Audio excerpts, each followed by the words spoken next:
High বন্ধুরা, finally সোহেলদার কাছে চলে এসেছি সোহেলদার সঙ্গে দেখা করতে। তো সোহেলদাকে আমরা জিজ্ঞাসা করে নেব সোহেলদার জীবন কাহিনী কেমন, কি করে সোহেলদা গেল এখানে, ওটা আমি সোহেলদাকে জিজ্ঞাসা করে নেব।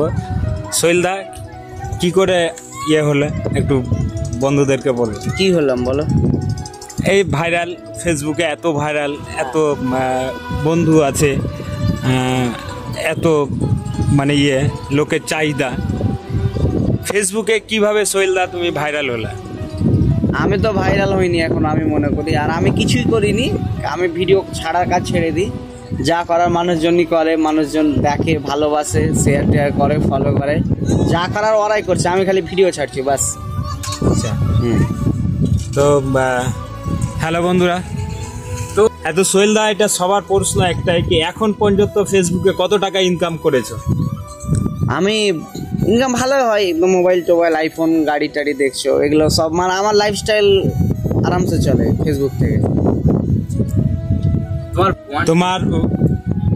তোমার ফার্স্ট পেমেন্ট সোহেলদা ফেসবুকে কত এসেছিল? দেখো, ফেসবুকের পেমেন্ট তোমার ওই 84,000 এসেছিল আমার। আর অনেকে বলবে হয়তো যে 84,000 কেন? তো 84,000 বলতে মানে পে আউট অ্যাড করা ছিল না, এমনিতে $100 হলে পেমেন্ট হয়ে যায়। আমার অ্যাড করা ছিল না, তো আমি ফার্স্ট পেমেন্টটা ওটাই পেয়েছিলাম। আর একটা ভিডিও আপলোড করেছিলাম ওই মালদার একটা জায়গাতে গিয়ে, ওই 84,000 মধ্যে মোটামুটি অনেকটাই টাকা ওই গরিব টরিবগুলোকে খাইয়েছিলাম, ড্রেস দিয়েছিলাম। ভিডিওটা আমার এখনও ছাড়া আছে। তো সোহেলদা, আমি একটু রিকোয়েস্ট করছি কি তোমার জীবন কাহিনীটা আমার দর্শকদেরকে বলেন, কিভাবে আসলাম। মানে আমরা বন্ধুরা একদিন, আমি আমার দোকানে বসেছিলাম, গল্প টল্প করছিলাম। তো এবার আমি দেখি তো সবাই আজকাল ভিডিও বানাচ্ছে, আমরা বললাম যে চলবে আমরাও ট্রাই করি। আচ্ছা, তেমন ওই যে 4-5 মাস কোনো রেসপন্স নাই, একদিনে হয়তো 1000 ভিউ আসতো। এবার একটা ভিডিও ছেড়েছিলাম, তো একদিনে 2-3 লাখ ভিউ এসেছিল।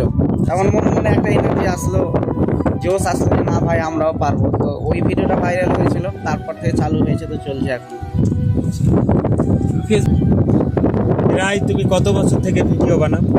আমি 2-3 বছর থেকে বানাই। 2-3 বছর? হ্যাঁ, বাট সবাই যারা ধরো অনেক কেউ আছে যে ওরা ফেসবুক নিয়ে মেতে থাকে, বাট আমার এরকম হয় না। আমার যেহেতু হোটেল টোটেল আছে, তো পার্মানেন্ট না, এটা একটা জাস্ট সাইড হিসাবে রেখেছি। আর ঠিকঠাক যদি করি তো আমি বুঝতে পারছি মানুষের আরও প্রচুর সাপোর্ট পাবো। তো সেরকম ঠিকঠাক মন দিয়ে করলে অনেক হবে, বাট আমি বিজনেসও দেখতে হচ্ছে, সব কিছু দেখতে হচ্ছে।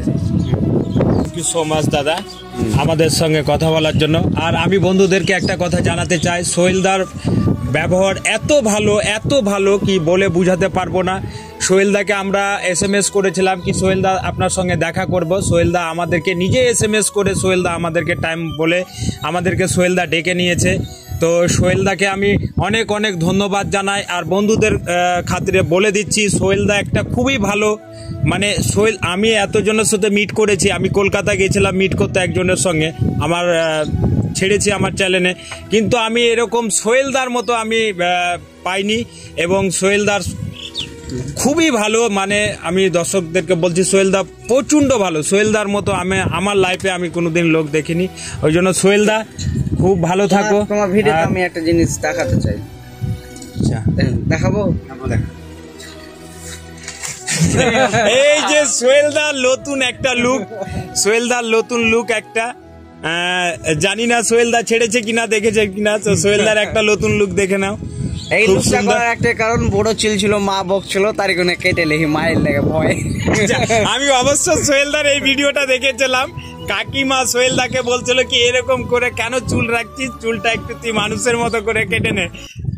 অবশ্যই মানে বলা করনা হয় তো করনা হয়। হ্যাঁ, তো কাকিমা বলেছে, ওই জন্য কাকিমার কথা রেখেছে সোহেলদা। যাও তো সোহেলদার আমি অনেক ভিডিও দেখেছি, সোহেলদা কাকিমাকে অতিরিক্ত ভালোবাসে।